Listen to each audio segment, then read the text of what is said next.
I think there's a lot to be learned from a young girl in Minas Gerais.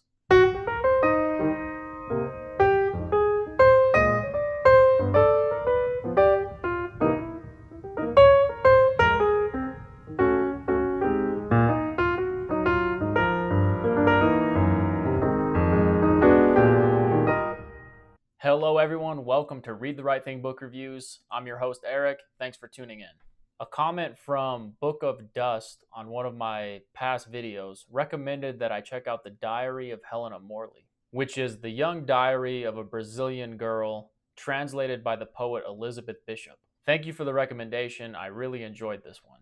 And I actually still have a few pages left of this book, but I've been working on the review, so I thought I would go ahead and film it. Bishop first arrived in Brazil in 1952, and she asked her friends, which Brazilian authors should I read?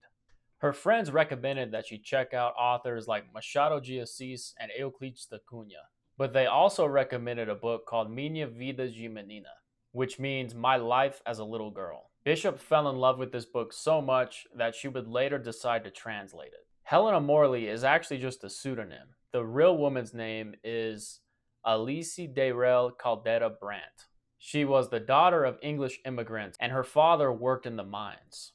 The diary was first published in 1942. They originally published this book, and they only made 2,000 copies, mostly just to have for family members. But the diary soon caught on in literary circles, and it grew in popularity. Minha vida de menina, or the Diary of Helena Morley, is a diary kept by a girl living in the mining town of Diamantina in the state of Minas Gerais. The girl wrote the diary between the ages of 12 and 15 in the years 1893 through 1895. Her father encouraged her to write down everything that was happening and to keep a record of her day-to-day life. And the author says that she mostly decided to publish her diary just for her granddaughters and to show the difference in eras. It's a diary about living a provincial life in the countryside of Brazil. She wrote about the life that surrounded her. That includes parties, food, days at school, attending Catholic church, and playing with her friends and family. It was an ideal, simple life, and I'm kind of jealous of her even though they were very poor and did experience a lot of hardships. There was no electricity, no running water, no telephones, and even no bakery in town. The diary is an enchanting and charming look at a country life in a small town in Brazil. I think diaries are important to read, and I've been sort of reading a few different diaries. The other one I've been working on is a diary by David Sedaris. But I think they're important to read because they capture a moment in time. They capture a small part of someone's life. And I think diaries should be read slowly, ideally only a couple entries at a time. Reading diaries and seeing what people wrote about is a good reminder of what is important in life. Could be family or friends, relationships, food, just these simple day-to-day interactions. But it is also a reminder that everyone goes through good and bad times. I started to look at my own days with a fresh set of eyes. It may seem like there are no big events in your life, but you are still having so many small interactions and things are happening. I think diaries should also be read slowly because if not, they can really fly by and you can miss a lot. My favorite parts in the Diary of Helena Morley were the author describing what she thinks and feels at particular moments. She giggles, cries, feels pride and shame, and a plethora of other emotions. She is jealous of wealthier cousins and they are also jealous of her, and she thinks at times she is unintelligent and homely, while other times she sees the potential that she has. She is religious, but not a believer 100% of the time. In fact, for a young woman, her religiosity is very practical. She believes in the majority of her faith, but doesn't buy into all of the Catholic superstitions. She also describes the parties and the food that came with them in detail. It shows how people who don't have much still live abundant lives. It seems the Brazilian way of life is very much centered around events, people, and parties. And there's always enough to go around. I remember a Brazilian saying I learned, "Bota mais água no feijão," which means just put more water in the beans. It's a way to say the more the merrier, and we'll figure out a way that everyone can be included and be together. Even if we don't have much, we'll still make it work. We'll just put a little more water in the beans, and it will appear that there's enough for everyone. Not everything in this book is joyful. Helena was often frustrated with her status. Social status very much depended on how much money they had and what they wore. For Helena, she was often occupied with figuring out how to get a beautiful dress to wear to parties, and either her grandma would have to sew her one or she would have to figure something out. That doesn't sound like much, but in the world of a teenage girl, status can really mean everything, I think. But even more so than that, she comments on the social climate of Brazil at the time. The book takes place just a few years after the abolition of slavery. Slavery ended in Brazil in 1888, only 5 years before the diary starts. The ex-slaves and African Brazilians were not integrated into society very well. Many slaves had no other option than to stay with their families and take on roles as cooks, maids, and other things just to get by.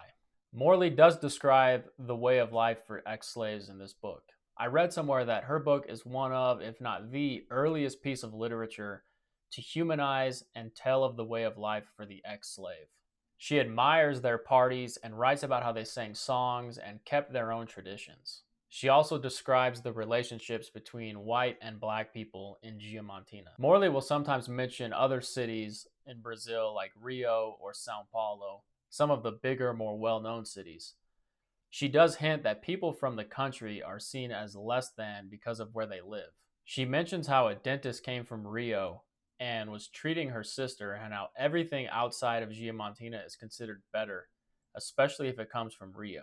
And I think you see that in a lot of countries. People who come from big towns, big cities, they think they're better than the small town people. Even as a young woman, Helena knew that this wasn't true. Here's a part from the book where she describes how she realized that this wasn't true, that just because it comes from Rio doesn't necessarily mean it's better. Everyone has the weakness of thinking anything that's foreign is better than what they have at home. The only doctor who is any good comes from someplace else. In order to make an impression on the girls, a boy has to come from out of town. What we have is worthless. Only things from other places are any good. Even I used to think this way, but from now on I'm not going to. Luizinha broke her front tooth and Papa wanted to have the Diamantina dentist fix it. She didn't want him to, saying she didn't believe he could do a good job with that lame hand. Papa kept letting it go, and besides, Luizinha didn't mind being without the tooth.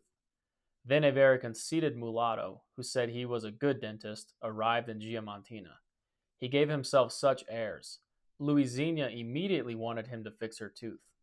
Papa had him come to the house and bargained with him to fill her teeth and to put in a front one. The dentist asked for 200 milreis and finally accepted 150. He filled her teeth, and when he got to putting in the front one, he pulled a box of matches out of his pocket, took out a little piece of matchstick, sharpened it to a point, and stuck it in the tooth and put on some cement too. I don't think that was right, and I asked him if the matchstick would hold the tooth firmly. He said, "It isn't the match that holds the tooth, it's the cement." He stuck the tooth in, and Luizinha was radiant. Papa came back from the mine and saw it and paid that dreadful dentist. Thursday, we went to Jogo da Bola Street, where there was a visitor who'd come from Curalinho to vote in the elections and had brought his wife. Aunt Agostina put preserved figs and a cake on the coffee table. The woman put a fig in her mouth, and a big ant bit her lip, and she kept trying and trying to brush it off. I nudged the others, and we kept swallowing our laughter until we almost choked. So everything was quiet, and in the silence at the table, we heard something hit a plate. Clink, clink. Luizinha looked around horrified and exclaimed, "My tooth!" We nearly died laughing, and Luizinha almost cried. And now, after robbing a lot of other people, that awful dentist has gone away someplace else. Poor Luizinha. When she wants to look her best now, she sticks her tooth back in with wax. Of course, there are so many funny and emotional interactions and stories in this book. But there are also a lot of nuggets of wisdom. I suppose the greatest strength of this diary is in its nostalgic lens. There is a great review written on publicbooks.org by Elizabeth Ferry, where she writes how the draw of the book is that it is both present and memorable. She says, "The poignancy of the Diary of Helena Morley lies in its double life, both vivid presence and distant memory." Elizabeth Bishop even remarked that although it is a very Brazilian book, the stories it contains could have happened anywhere and in almost any time pre-moving pictures. The time, the place, the people, they all happened and they will never happen again. Those memories belong to the writer and the people, but they are shared with the readers who no doubt have experienced similar emotions. We've experienced these similar emotions with our own friends and family. Doesn't matter if you're from the United States, England, or a small country town in Brazil. Reading the book also made me think back to my own time I spent in Brazil. I lived in Brazil from about 2011 to 2013 in the state of Paraná. I lived around Curitiba, which is a city that has kind of a more European feel than the rest of Brazil. However, much of my time was spent in a smaller city about an hour away from Curitiba called Ponta Grossa. Reading this diary reminded me of the country way of life in Brazil. When I think of Brazil, I don't think of the beaches of Rio or the exotic Amazon rainforest. I think of the people in the country, people living in little shacks and small towns outside of Ponta Grossa.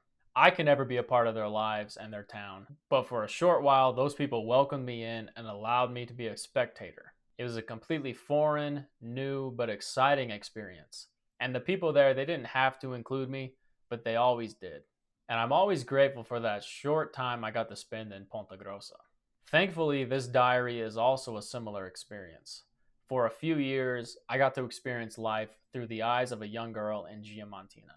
I suppose that's all reading is spectating stories and being a witness to someone's life. If you enjoy reading, you enjoy experiencing other perspectives, other ways of life than your own. And you probably enjoy seeing other places and traveling as well. If you choose to read this book, the decision you make is what you will gain from the book. In the intro, Helena Morley is looking back, and she writes maybe my favorite sentences. And now a word to my granddaughters. You who were born in comfortable circumstances and who feel sorry when you read these stories of my childhood. You do not need to pity poor little girls just because they are poor. We were so happy. Happiness does not consist in worldly goods, but in a peaceful home, in family affections, in a simple life without ambition. Things that fortune cannot bring and often takes away. I love that part, and I've been thinking about that paragraph as I read this book. Don't feel sorry for the little girl. Just think about what can you learn from her.